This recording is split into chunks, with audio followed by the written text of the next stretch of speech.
Welcome to Shattering Myths, a program devoted to the fastest growing and largest segment of society. To those of you who have come to realize that all of the world's religious, political, economic, and military institutions are corrupt, counterproductive, and that they cannot be fixed. I am Yahowah. Our phone number, if you would like to join us over the next 2 hours, is toll-free 877-300-7645. What should we conclude when the United States Secretary of State deliberately and knowingly lies about the most deadly issue of our time? This from the Washington Post. The top U.S. intelligence officer, this would be Clapper, and we'll talk a little bit about Clapper's most recent past because it is highly informative, gave a drastically different assessment than did Secretary of State John Kerry on the terror threat. Clapper declared 2014, the year just passed, as the single deadliest year for global terrorism ever recorded. Kerry claimed that the threat was diminishing. Now, this Director of National Intelligence, James Clapper, was testifying on Capitol Hill. If you recall, the last time that James Clapper testified on Capitol Hill, he perjured himself. And perjuring yourself before Congress is a crime that should cause you, A, to lose your job, and B, to lose your freedom. James Clapper is the individual who told the Senate and the Congress that the U.S. government and its NSA was not spying on Americans, that there was no broad-based collection of information from Americans. And yet, at that time, he knew for certain that what he was saying was a lie. He knew of PRISM, which is the system by which the NSA chronicles every Internet click of every Internet user throughout the United States. He knew that they were monitoring every phone call made by Verizon.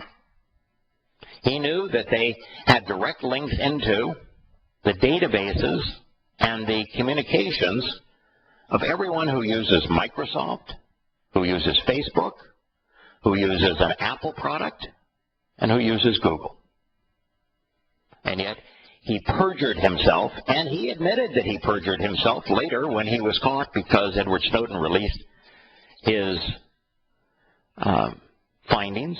He released, as a whistleblower, the facts about what the U.S. government was doing, and yet there was no consequence for the national security leader of the United States perjuring himself on such an important issue before Congress. Now, Kirk, my friend, what would you say when you have now a liar outing a liar? Do you think maybe you have a problem in the U.S. government? Very much so. We go all the way to the top. Yeah, all the way to the top. You know, we shared an article that was so affirming of something that I have been saying on this program for a long time. I take the Jeffersonian position. Jefferson recognized that an established military was the single most caustic thing that a nation could have, that nothing was a greater threat to a nation's freedom than having an established military. And we shared an article where the U.S. War College has completed a very thorough investigation and said that that within the U.S. military there is a culture of dishonesty. Right. And that most of what is being said by everyone in the U.S. military, from the lowest ranks all the way up to the highest ranked officers, is dishonest. And I say that the same thing is true of the U.S. government. Here you have an avowed perjurer, bearing false witness, outing the Secretary of State of the United States, who just recently say that, oh, people are so much safer. We've been so successful against extremism that the world is much safer than it was when we came into to office.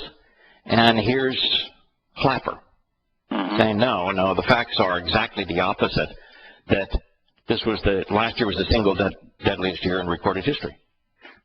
but nobody calls them on it. I mean, outside of shows like this. No. You know, and one of the things that's interesting, too, is that terrorism is simply a tactic. It depends on what year you're evaluating terrorism as to who the perpetrators are. I mean, if you look at the American Civil War, it was won because Lincoln decided to use terrorist tactics and deployed Sherman to impose terrorism against the South to make the war unsustainable for the South. They terrorized the South into submission. You know, if you look at World War II, America finally prevailed in World War II by using terrorism as a tactic. We firebombed German cities, which had no military importance whatsoever, and we firebombed some 50 Japanese cities, burning women and children to death while they slept at night. So terrorism is one of those things that it depends on who is deploying the tactic and when you evaluate it.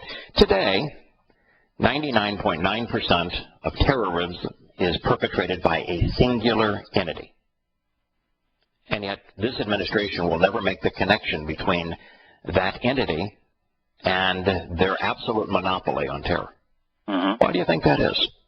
Because they are perpetuated.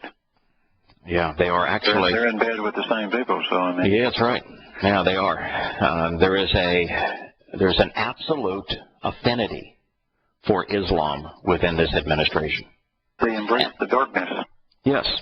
You know, and I think just recently the veto of the Keystone Pipeline was such a great example of that.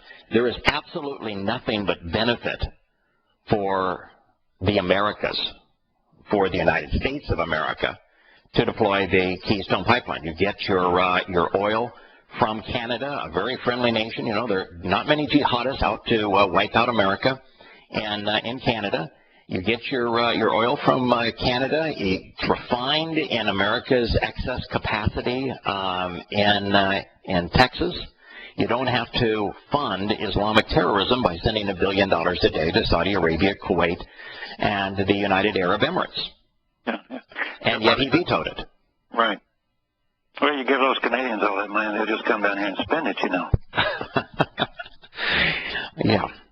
So here, the National Intelligence Director, James Clapper, who I think is really an interesting character. One other thing I want to mention about James Clapper is that, remember when the NSA story about it treating Americans as if they were treasonous, treating American citizens as if they were the enemy and had to be spied on by the U.S. government, that Clapper gave Dianne Feinstein, the head of the Senate Intelligence Committee, a name that she could use to say that the NSA's spying mechanism had precluded a terrorist attack on America. And the individual's name that he gave her, that she stated in a speech, is the very fellow who was working for the CIA as a dual agent who actually perpetrated and orchestrated the bombing of Mumbai in India that killed some 250 people. Yeah. How did James Clapper survive so long? I mean, this has been a couple of years. Yeah. Yeah. What's amazing about James Clapper is that both of the former wives of the Muslim who was recruited by the CIA because he had his heroin charges dropped. He was a distributor of heroin, a Pakistani national. He had those charges dropped and became a CIA double agent, and both of his wives came to the FBI and said he has built models of Mumbai, particularly of hotels and of Jewish centers in Mumbai, and is orchestrating a terrorist attack there. And they came to Clapper, who was with the FBI at the time, 6 months to a year before the attack, and Clapper did nothing to warn the Indian government. So how did he survive? I don't know. I mean, I'm surprised the Indians speak to us. I am too. I mean, they're still livid over this because we never gave the Indian government access to him. And we set them up for what was and has been their single worst terrorist attack.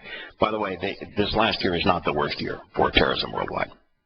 The worst year for terrorism worldwide was immediately following Muhammad's death, when Muslims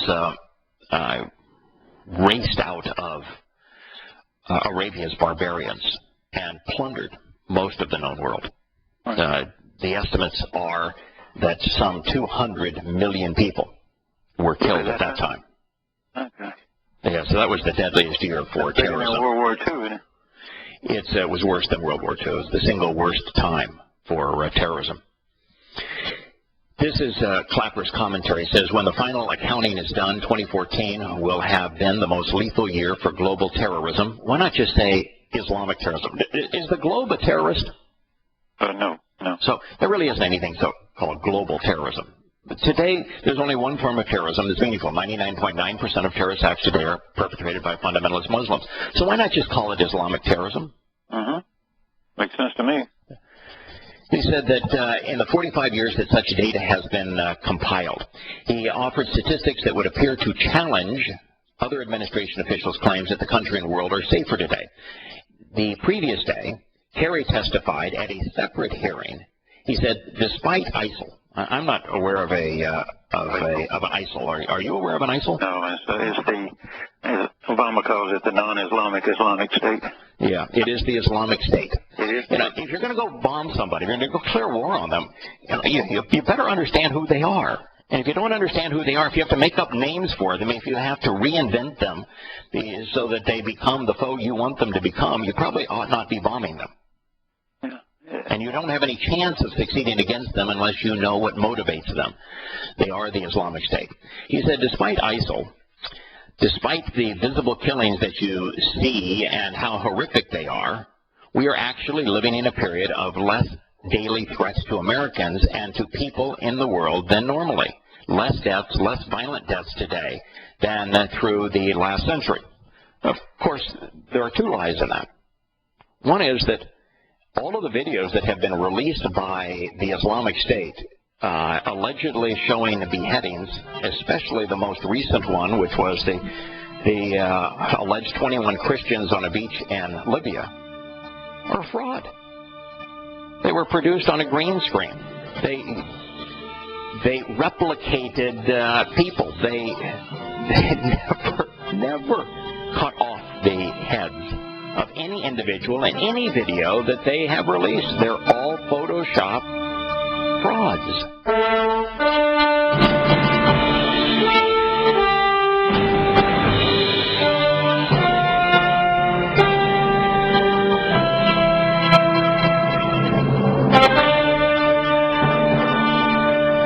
Retired Lieutenant General Michael Flynn, former head of the Defense Intelligence Agency. It's amazing how many intelligence agencies we have in the United States. There's the Defense Intelligence Agency, there's the NSA, there's the CIA, there is the FBI.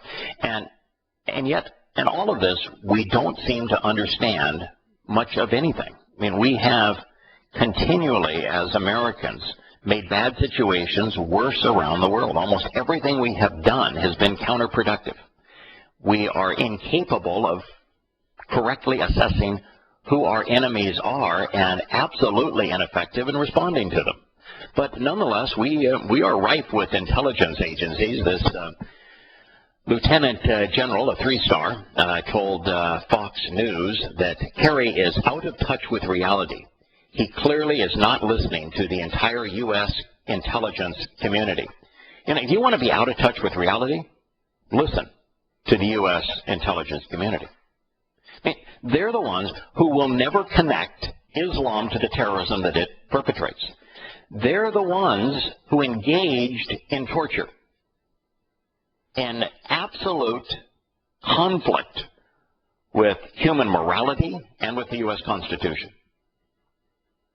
They actually have inspired much of the negative response that we have seen perpetrated towards Americans because of their approach. These are the folks, the intelligence community, that decided to completely ignore the U.S. Constitution and begin to invade everyone's privacy without due process. It's the U.S. intelligence community that is providing the targets for drone attacks without indictments, without trial, without any reason other than we don't like them, let's kill them. And we've killed 5,000 or 6,000 people in the last 5 or 6 years that way, making manufacturing more enemies than we could ever possibly kill. So in this case, yes, it's true. John Kerry is out of touch with reality, but it's also true. If you also would like to be out of touch with reality, listen to the United States intelligence community. This goes on to say, Clapper on Thursday said that in 2013, about 11,500 worldwide attacks killed 22,000 people. But in the first 9 months alone of 2014, he said, preliminary data from the University of Maryland's research unit showed that of 13,000 people, or 13,000 attacks, killed 31,000 people. Half of those attacks and fatalities were in Iraq, Pakistan, and Afghanistan. Kirk, what do you think? And we also have Frank on the line. What do you think is the common denominator between Iraq, Pakistan, and Afghanistan and the killing via terrorism? Is there a common denominator there, do you think? And we've lost Kirk here momentarily. Well, the answer, of course, is Islam. Those are all Islamic majority countries, and they're all countries where terrorism is practiced. Muhammad was a terrorist. Muhammad established Islam as a criminal enterprise.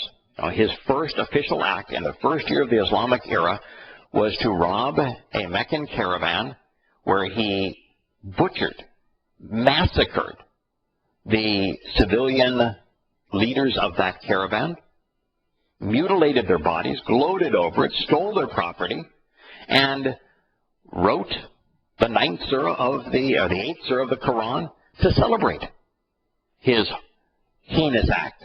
And ever since then, Islam has made a science out of attacking defenseless people. You know, in Muhammad's 22 years, he never fought against an armed foe. He never fought against an army. 100% of his engagements were strictly against those who were defenseless. That's textbook terrorism. In terrorism, the definition of terrorism, it's not a guerrilla tactic. It's not a military tactic. It's a civilian tactic. That means that an armed group attacks lightly armed and or defenseless individuals for purposes of conditioning them to give up everything that they have, including their freedoms, their rights, their property, their loved ones. This is a related story, since John Kerry seems to be out of touch with reality and is even being called out of touch with reality, being proven that he's out of touch with reality. This was an interesting statement. It passed in the wires, and I thought I'd make a connection. U.S. Secretary of State John Kerry has questioned the judgment of Israeli Prime Minister Benjamin Netanyahu. He says the Israeli Prime Minister may not be correct in his assessment of Iran and their nuclear bomb. May not be correct. And you think that we should trust him on may not be correct?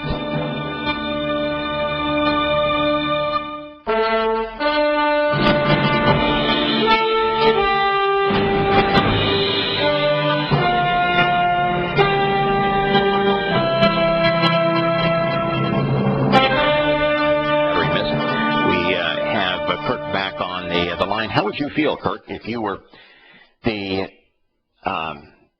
Israeli government, or just an average Israeli, and you know for certain that Iran is trying to complete a nuclear arsenal, and that they have publicly stated that the intent of that nuclear arsenal is to wipe Israel off the face of the earth, and that you recognize the United States, particularly the Obama administration, has been empowering Iran to complete its nuclear ambitions and has removed almost all of the obstacles from their development of nuclear bombs. And you have, when you tell the world that this is a serious problem, that a armed Iran, with a nuclear-armed Iran, is lethal, and you get the assurance from the now lying Secretary of State that, well, you may not be right. Well, I can see Iran is surrounded, and they're a minority party, so their only option is to have a nuclear weapon or they would get wiped out. But the fact that they want to kill Israel, I mean, they would give up everything to go wipe out Israel. I mean, if you were Israeli and you're living there and you didn't know Yahowah, you would be scared to death. Yeah, this is the part of Islam that we as Americans don't process. We recognize that we were told that mutually assured destruction is what kept the Soviets and the Chinese and the Americans from engaging in nuclear holocaust. Now, that's not really true. But we're told that, because it was that they were rational people, that they wouldn't deploy their nukes and we wouldn't deploy ours because it would lead to mutually assured destruction. But what we haven't been told is that in Islam, there's only one guaranteed way into the Islamic paradise, and that is to die killing non-Muslims. Right. And so what better way to die en masse, committing mass jihad, than to initiate a nuclear attack? So in the case of Iran, when you understand that Muhammad told Muslims that the only way to be guaranteed of entering the Islamic paradise was to be killed killing non-Muslims, they are mad. And they're going to use the nuclear bombs that they develop. Does Saudi Arabia have nuclear weapons? It's my opinion that they do. And they're right now, by the way, they are also vocal against the U.S. Obama administration's policies with Iran, and are saying that because of what the U.S. has done relative to Iran, that they will develop a nuclear arsenal. I think they already have one, because you see, the Pakistanis have theirs, but the Pakistanis didn't have the money to develop their nuclear arsenal. They required someone to provide them with the financing, because it's a very expensive undertaking. Sure. And the Pakistani government just did not have the resources, so someone had to finance it. And the most likely financier would have been the Saudi Arabians. And the reason I came to that conclusion is that, the United States had just completed spending $5 to $6 billion improving our air bases and naval bases in Saudi Arabia. And immediately after the Pakistanis announced that they had a nuclear arsenal, the Saudi Arabians told the Americans to disband, to leave their bases, to go away. Now, the Saudi Arabians only had one line of defense against Shia Islam, the Iranian version of Islam, Shia Islam. They only had one line of defense. That was the United States military. Yeah. And they gave it up. Odd. They sent it away. And so you put those pieces together, and it was apparent to me that the Saudi Arabians had a nuclear deterrent. Now, the Sauds, royal family, which is, Saudi Arabia is not a country to fight them, they would not use nuclear bombs. And the reason they would not do it is that they value their own lives and, the way they have been able to rape the West to live so lavishly. And so it's a very different story than to have a fundamentalist religious government. Kirk, we have Frank on the line. Frank sent me an email the other day on his daughter, unfortunately, is not just in a Bible college, but in a cult kind of environment. And I'd love to hear a little bit of Frank's story and think about what might be possible in terms of his daughter. Hello, Frank. Welcome. Hey, Yada. How you doing? Wonderful. Yeah, so I mean, with my daughter it's charismatic. I mean, to me, coming from more of a fundamental Christian background, even though my mother's side was into that, my father's side was into that. My mother's side was. And by charismatic, you mean that they're a more extreme version of the Pentecostals, and they're babbling to each other and convincing one another that they're speaking in the tongues of angels, even though they haven't got a clue, that there's only one language that is actually spoken by God, whose name is Yahowah, and only one language that God reveals himself in, and only one language spoken by the Malak, who are his messengers. There are no angels. And that is Hebrew, and that they still think that their babbling is somehow meaningful? Well, if they just Googled it, all the scientific or religious tests, there's not enough syllables to be a language that they say, and some people, they say that... no, it's completely... They did a study where they taped someone and gave it to 100 different interpreters, 100 different... I'm glad they scientifically evaluated it and came to the obvious conclusion. I did not need to evaluate it, to listen to it. I did to tell you that it is as absolute babble, and that they have made it up, and that they're not saying anything, they're not communicating anything, it's just gibberish. Yeah, welcome to reality. What really is the difference between religious sermons and nonsensical babble? Well, really, now that I've been reading your books and everything, not a whole lot. I knew things was wrong, but now I've got the answers, Yeah, so kind of like, what's the difference between a false God and no God? But same result, just different. Yeah, same result, right?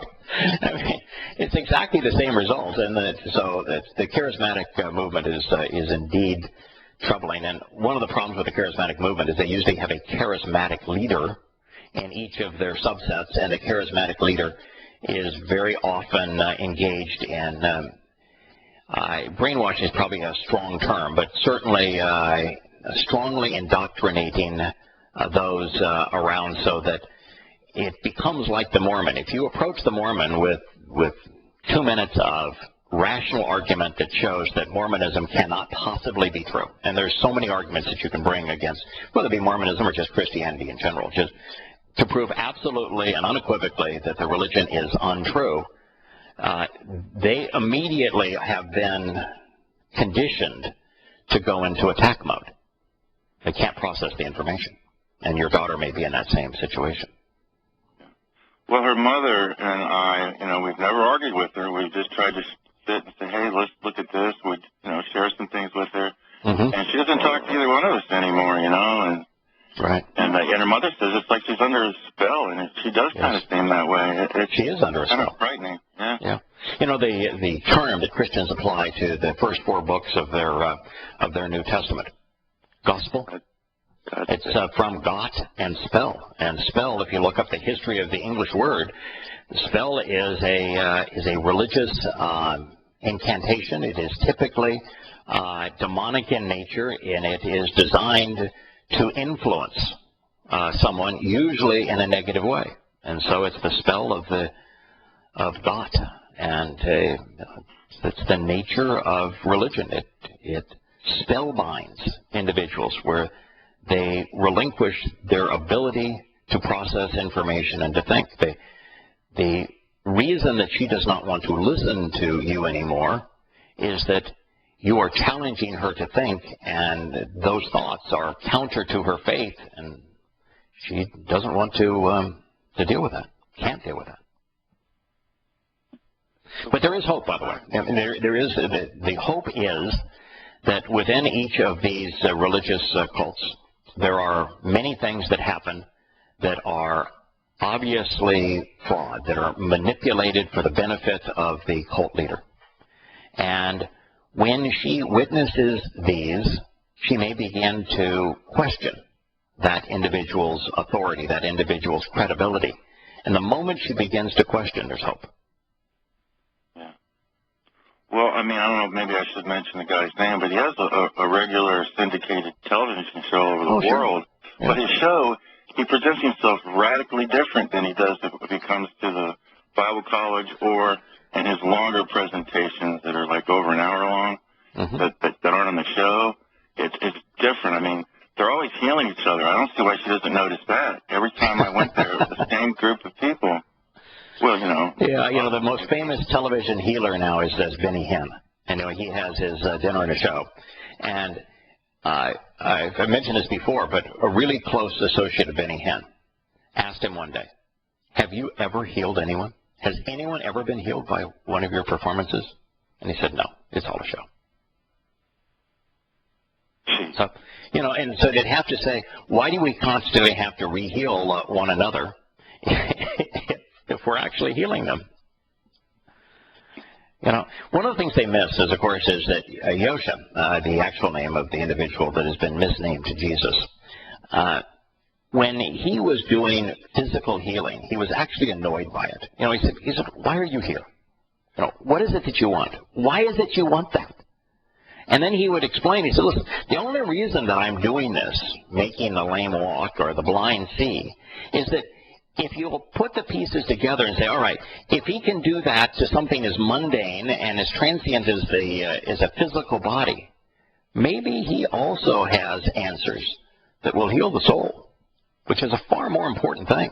And if you look to me for answers that will restore your soul because, yeah, well, you know, that was kind of an interesting thing that he did with the man who's had leprosy, then what you'll find is that there are indeed answers, and those answers aren't in the healing of the physical body.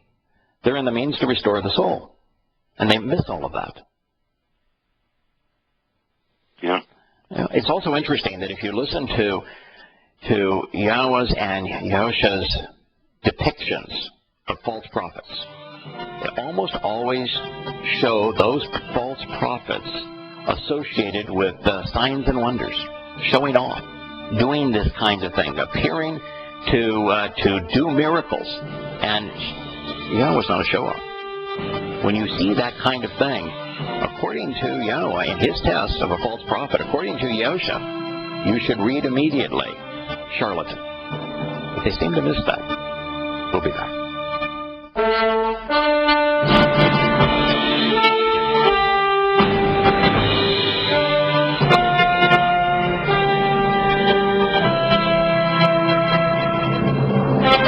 Welcome back to Shattering Myths. Frank, you mentioned that you were learning that there really is no difference between the charismatic and Pentecostal imaginary Babel. Babel, by the way, it happens to be a good term because it's the Hebrew word for confusion. And so Babylon is a place of confusion, and Babel is the source of confusion.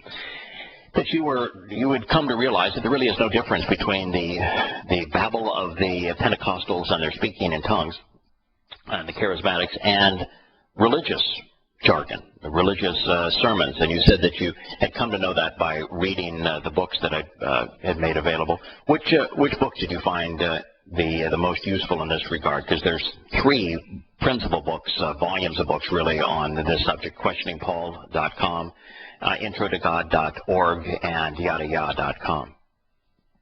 Well, I've always known something was wrong, and I've looked in many different religions, not only just Christian, and then, you know, I've looked at just reading science books. I'm a novice, but, you know, and history, and realized they rewrote history, and everywhere I looked in religion, it was just...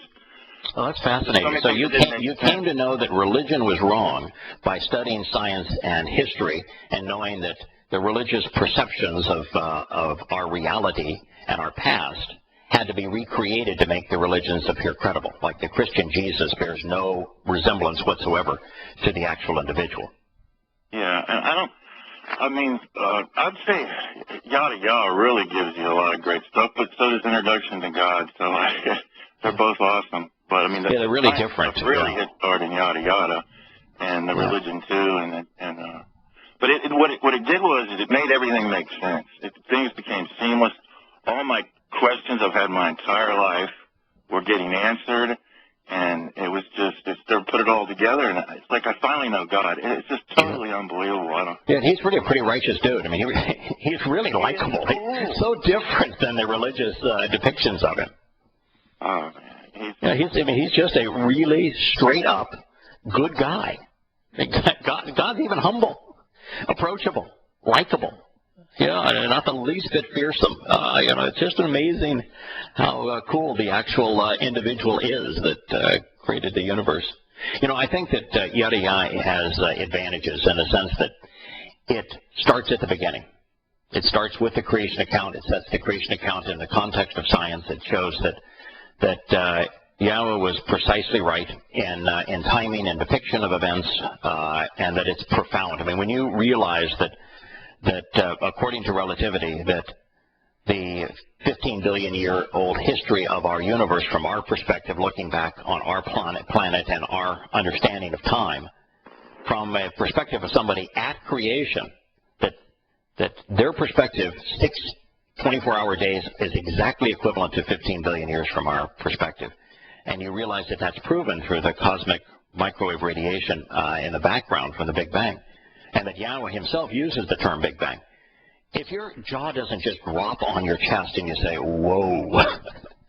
Now, yeah, that's pretty amazing. Yeah, the purpose of Yada Yahowah was to present his testimony in the order that he presented it, so that you come to know for certain that Yahowah exists, that he is God, and that he authored his Torah.